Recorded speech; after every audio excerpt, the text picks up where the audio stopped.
Hello everybody, it's Bigfoot Michigan Rob. I'm back with another subscriber tale or encounter in the forest.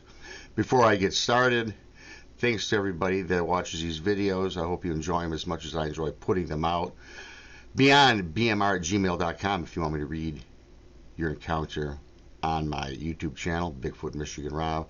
I do have to make a quick comment. I got a message the other day from somebody who said, "Hey Rob, sometimes you put out really scary encounter stories and sometimes not so much. Why do you do that?" I want everybody to know, when you send an encounter story, it's going to get airtime. It's going to be shown on my channel if you want me to. It doesn't matter if it's boring. It doesn't matter if it's scary, because it's all about the data. A lot of people want to get this relieved and off their chest. So that's why I do this, to help you guys out. And yeah, sure, I want views. Who doesn't? But I'm not going to be prejudiced. I'm not going to judge one story over the next. With that being said, this encounter story here, well, it's pretty creepy. It's kind of scary when I read it, and I hope you enjoy it. It was a sunny day on this autumn afternoon at Knobs State Forest in Kentucky. My son and I had just finished setting up our campsite, and now it was time for a hike down the trail, approximately 20 yards from camp. At this time, my son was 16 years old, and he was disappointed that his mother and I had decided to divorce. We needed this time to talk. At roughly 20 minutes into the hike, my son said, "Dad, how come this tree is upside down?" I was thinking to myself, what does he mean by this? After questioning him, he pointed to a tree that literally was upside down. The tree seemed to be pulled from the ground, with the bulbous roots, which were at least 12 feet in length, were sprawling towards the sky. And what was supposed to be the treetop was firmly jammed into the ground. I had no explanation, as I had never seen this in all my years hunting and camping out in the woods.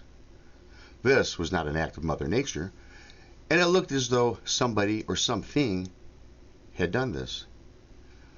There was no sign of heavy excavation equipment surrounding the area, and in fact, the tree seemed to be fresh, as if this was done very recently. Upon walking back to camp, this had eerily been implanted into my mind. What in the world could have done this, I pondered. Nighttime had fallen, and my son and I had a blazing campfire roaring, and I had gotten into a deep discussion about why Mom and Dad had decided to part ways. Then, in an instant, a large tree branch, at least 7 foot long, with an assortment of connected appendages, came sprawling from the tree line, slamming hard into our well-lit fire. Embers and fire splashed about the campsite.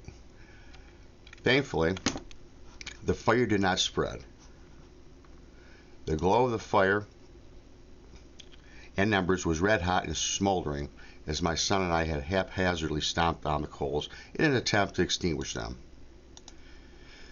Then it seemed close. A large grunt emanated from the tree line. It reminded me of a wild hog or boar.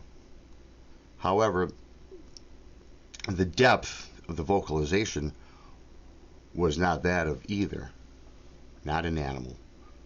The fire and the embers were in a blaze. This helped to cast a shadow from the tree line.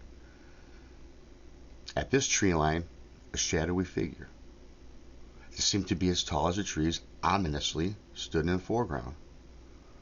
I thought aloud, what a creepy shadow. Then in an instant I recognized this was no shadow. 2 yellow, saucer-shaped eyes appeared roughly 10 feet from the ground. I thought I was seeing things until the eyes. Those eyes, they blinked, not once, but twice. Then in an instant, from those eyes, a 4-foot by 3-foot tree stump came hurtling from that direction, landing several feet from camp. It caused no harm, but it had my son in tears, and I, well, felt fear for my son and myself. When I looked back into the tree line, for those eyes, they were gone. It was bad enough that I had to tell my son about Mom and Dad, but this night did not help us out one bit. That's signed JR. And I hope you enjoyed that. You know, scary things, you guys. Seeing those embers glowing, the background with the shadowy figure, the eyes. Who knows what it was? We can only speculate on certain things out in the woods. Be safe when you're out there. Subscribe to Bigfoot Michigan Rob. Leave a comment. Give me your thoughts, what you think. Until next time, Bigfoot Michigan Rob, BMR, he's out. You can see me Thursdays, noon Central with Tex, with our Bigfoot Michigan Rob show. And this Thursday coming up, we have Steve Stockton from the Missing 411 going to be on the show. It's going to be a great one. Everybody enjoy your day. I'm going to go enjoy it. I got some trees to cut down myself. Take care.